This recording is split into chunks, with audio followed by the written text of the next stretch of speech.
welcome. So welcome back to Krokaru Channel, and today is chapter 7 of how to get a job in Japan from overseas. So in today's video, we're going to be covering questions that you submitted to us that you wanted to know more about that topic of how to get a job in Japan from overseas. So let's get right into it.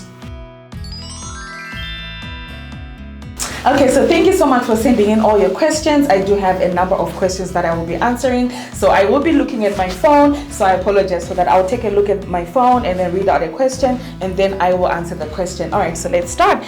So question number 1 is, what is the most challenging thing about working in Japan? So in my own experience, I would say maybe the language might be a little bit challenging, especially if you work for a Japanese company. You find that most of the times they do provide interpretations and translations, but they might not be able to provide that every single time, like for very small meetings. So you might find yourself a little bit behind and understanding everything that's going on. But for the most part, most Japanese companies, if they do employ staff that do not speak great Japanese, they always provide translations. But yeah, the language sometimes can be a little bit difficult, but as for the work culture and the people, I find that it's quite easy working with Japanese people, and the work culture is not very difficult to fit into. So probably the language might be the thing that you might struggle with the most. Okay, question number 2. So question number 2 is, what do you enjoy the most about working in Japan?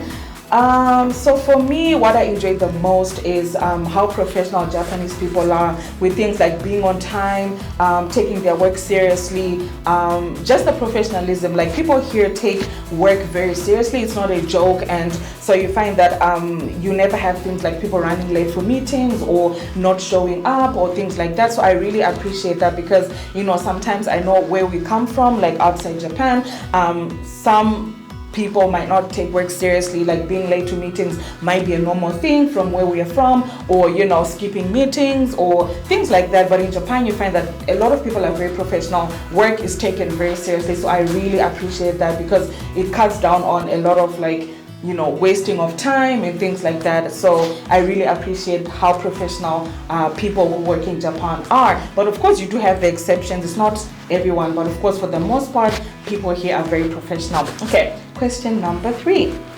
Okay, question number 3 is, I would like to know, is a bachelor's degree a requirement to be considered for an ALT position? So ALT, assistant language teacher. So I would say for the most part, you do need a 4-year bachelor's degree in order to be considered for an English teaching position and to get visa sponsorship. Are there any opportunities for freshmen from India in Japan, freshmen who do not have any work permits to work in Japan? So are there any opportunities? I would say definitely there are opportunities, ranging from English teaching, IT positions, marketing. I do associate sometimes or meet people from India who are freshmen and they do not have any experience in Japan, who do get visa sponsorship to come to Japan. It could be through English teaching, marketing, or IT. So I would say there are very many opportunities, and my recommendation would be connect with a lot of recruiters from your country, in different fields, and then they will be the best people to guide you on how to, then come to Japan. So go onto LinkedIn, try and look for recruiters from your country, and then ask them about opportunities. They will be the best people to help you out versus just applying on different job sites. But actually try and connect with recruiters from your country. That will be very beneficial to you. Okay, and the next question is, are there any opportunities to which cover full sponsorship and all expenses to come to Japan? I would say definitely there are opportunities. It just depends with each company. So some companies will ask you to cover, your cost to come to Japan. Other companies, they cover everything. So you do find, for example, especially with English teaching positions, I think the majority of English teaching positions, they will cover some expenses, to relocate to Japan. So it might not be the flight ticket, but it could be things like they might cover your first rent when you first move to Japan. So they might cover that cost for you so that you don't have to struggle too much to settle in here in Japan. And then other companies, they will cover literally everything, your air flights, accommodation for your training, and literally everything. So again, it depends with the company. Some companies cover everything, but some companies might not cover everything, and you might need to bring quite a significant amount of money. So again, it depends with the company. So you just have to maybe check and ask the company what exactly they do cover.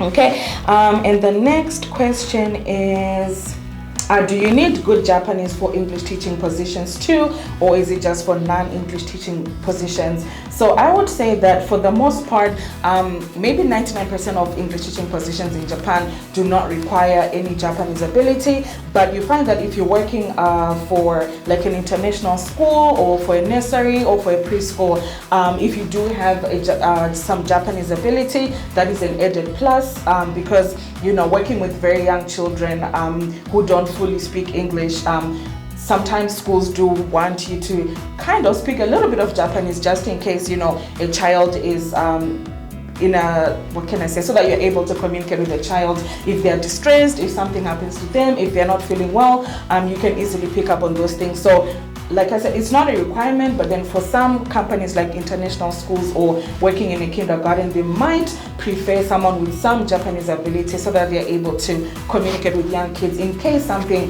happens, like if the child is sick or if something happens to the child, you're able to communicate with the child. But for most part, you do not need any Japanese for English teaching positions. So on the other hand, for non-English teaching positions, 99.9% I would say you need Japanese, but of course there's always exceptions. There are some companies, Japanese and international companies, that do hire marketing staff, IT staff that do not require any Japanese. But for the most part, for non-English teaching positions, you definitely do need a good Japanese ability, but you might get lucky and find a Japanese company or an international company that's okay with no Japanese at all. Okay, and the last question is it okay to come to Japan on a tourist visa and then apply for jobs?